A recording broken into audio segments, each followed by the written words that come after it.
ნახე, რამდენად მარტივია 5000 ლარის გაკეთება ყოველ თვე. იმისთვის რომ გამოიმუშაო 5000 ლარი, მარტივი არითმეტიკა. უნდა გაყიდო 200 ლარიანი პროდუქტი 25 ჯერ. ანუ 25 ადამიანი დაინტერესდება შენი პროდუქტით, იყიდის 225-ზე უდრის 5000 ლარს.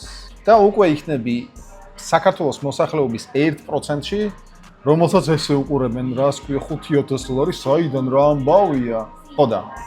როგორ შეგიძლია ეს გააკეთო? პირველი ყველაზე მაგარი შექმნა ციფრული პროდუქტი. ანუ ჩათვალე ელექტრონული წიგნი, ოღონდ უფრო ბევრად ინფორმაციული. რატომღაც დღეს კურსებს აქვს ცუდი რეპუტაცია და წიგნებს კარგი. არა და კურსი ბევრად ინფორმატიულია, კურსი არის ვიდეო ფორმატში, კურსში არის პრაქტიკული დავალებები და შესაბამისად ბევრად მეტ სარგებელს მოგიტანს, ვიდრე უბრალოდ ქაღალდზე დაწერილი ტექსტი. შესაბამისად აუცილებლად უნდა ღირდეს წიგნზე უფრო ძვირი. შეგიძლია შექმნა სასწავლო კურსები, თუ ხარ ინგლისური ენის მასწავლებელი, შენი ინგლისური ენის კურსი ღირდეს 200 ლარი და უბრალოდ მიყიდე ის 25 ადამიანს, მაგრამ უბრალოდ რომ იყიდო ის 25 ადამიანს, აუცილებლად უნდა შექმნა კონტენტი სოციალურ ქსელებში.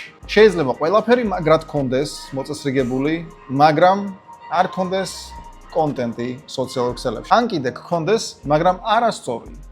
ხოდა თუ გინდა ეს ყველაფერი ისწავლო სწორად, მთელი კონტენტ მარკეტინგი, როგორ მოიზიდო პირველ 3 წამში ადამიანის ყურადღება, როგორ გახადო ყურებადი ვიდეო, რომ ადამიანმა არა მხოლოდ პირველი 3 წამი გიყუროს, არამედ მთელი ვიდეო და ბოლოს უნდა იცოდე, როგორ გადააქციო ეს მაყურებელი კლიენტად. თუ გაინტერესებს ციფრული პროდუქტის შექმნა და ასევე კონტენტ მარკეტინგი, ხომ იცი, სადაც უნდა გვიპოვო.